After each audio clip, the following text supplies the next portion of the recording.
नाम सागर। सागर नाम का क्या मतलब है? सागर की ज़ुबान का लफ्ज़ है।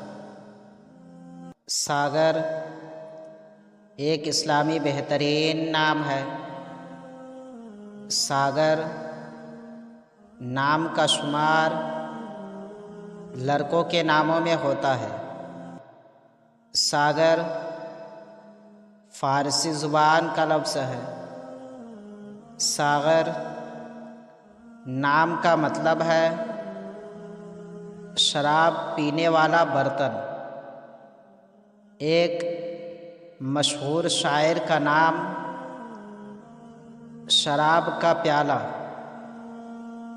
अंग्रेज़ी अल्फाज SAGAR सागर। नाम सागर, ज़ुबान फ़ारसी, माना शराब का प्याला।